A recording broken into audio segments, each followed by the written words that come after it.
What's going on, everybody? Robert back again with another video for you guys. Today we're going to be heading to the airport. We're going to be doing some more flying and talk to you guys a little bit about flying and what it's like getting my private pilot's license, and then in the future, you know, getting my instrument rating and then my commercial rating, because that's what I want to do. I want to be a commercial pilot now, get out of the trucking industry for good and pursue this career. So just wanted to go over like the hardest part for me about pilot training in general, and kind of the struggles that I've been having as like a student pilot, and just want to make everything transparent as I go through my training. Hardest part of flight training for me, especially in the beginning, was literally just controlling the airplane, like maintaining altitude, maintaining a certain heading, airspeed, like maintaining a certain airspeed. Those are like I don't know why it was so difficult for me to like grasp the concept,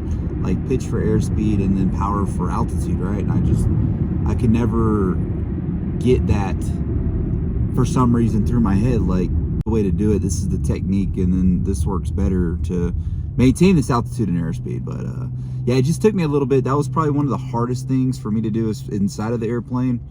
And then just learning the systems, because obviously there's a lot of systems in an airplane, a lot more than a semi-truck or a normal car or any other vehicle that you might drive. So I have to learn all of those systems, and it's kind of like drinking from a water hose for the most part, learning what they are, what they do, how they work, learning about your motor. Looking at that motor, it's just like, it's kind of like, you know, it's carbureted motor, it's got 4 cylinders, naturally aspirated, it's, you know, air cooled. So having to learn all that and then like reiterate that to like an instructor when they do a face check to see how you're doing, and then the regulations, learning all these regulations is extremely, like, I wouldn't say hard, but like memorizing, like right off the top of your head, like to know it.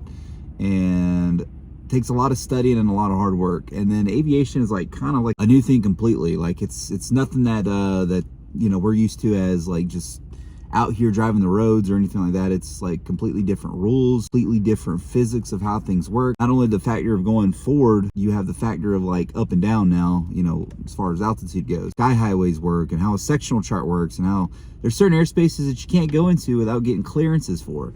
You just can't just fly anywhere you want. You know, you have to be at a certain altitude to fly through that area, because there's, you know, maybe airspace right above you or right below you or wherever it may be that you're not be able to fly in. Well, technically you could fly in it, you just have to get a clearance for it. But yeah, it's a different world, man, and I actually enjoy it. But yeah, just drinking from a water hose, that's the best way that I can explain it. Flight training is just like that. There's a lot of information, a lot of new information, and probably information that you've never heard of before. It's coming all at you at once, and you know, it's a lot to take in, quite a bit. But I've enjoyed it. I haven't quit yet. I'm still here. I'm still trucking. I'm still after it, man. And you know, every time I come to class, or you know, I go up in the airplane, I always learn something different or something new, or I get more proficient.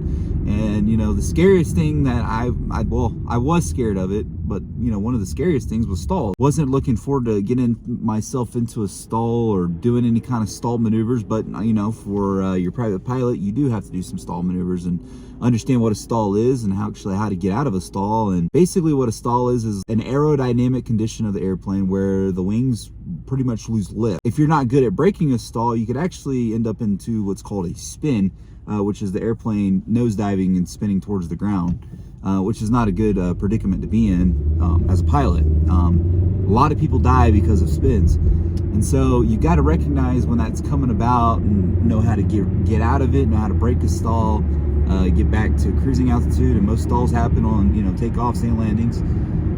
So it's just understanding what it is. Doing them feels like a roller coaster. Like you're just like on the top of a roller coaster like this, and then all of a sudden you just come down. That's basically how I can explain it, how it feels. But it's not that bad. It's easy.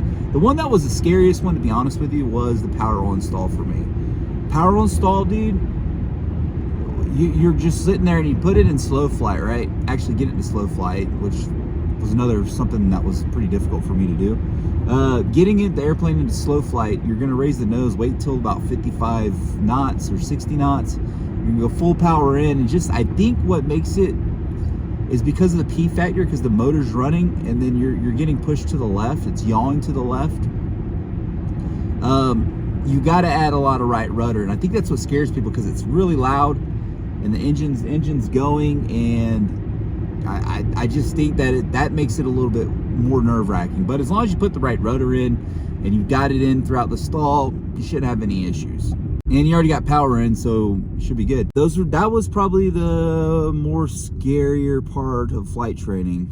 But I've done so many of them now. It's like stalls are, you know, pretty easy to get out of, and it's pretty simple recovery. Even if you go into a spin, it's a pretty simple recovery. And you know, hopefully one day that, you know, I get an aircraft that maybe we could practice some spins in. But yeah, guys, I'm gonna actually record today's flight. I'm going to be ordering a cable because this is all kind of new to me, so I'm trying to figure out how to get like audio on the into the headset so you guys can hear what we're saying to each other, like me and the instructor, just myself whenever I start doing my solos in solo cross country.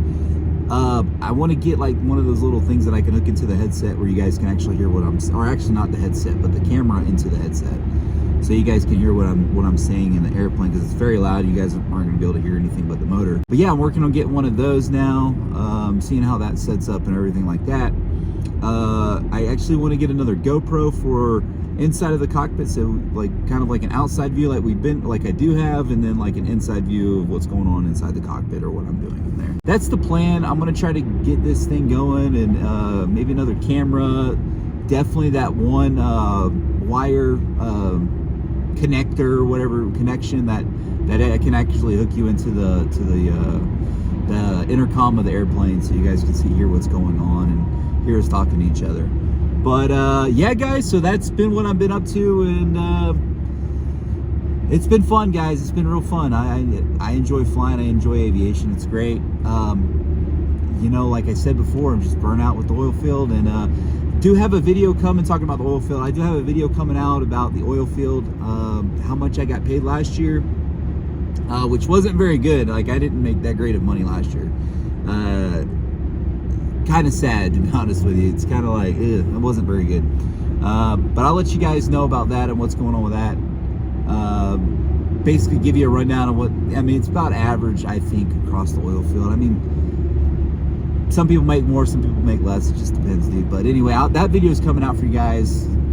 Stay tuned. Keep looking out for that one. But until next time, keep it out of the clouds. All right, guys, I need your help. What do we say? What's our outro? What's our outgoing saying gonna be? I need you guys' help, man. Just put it down in the comment section. Let me know. I really need your help. See ya!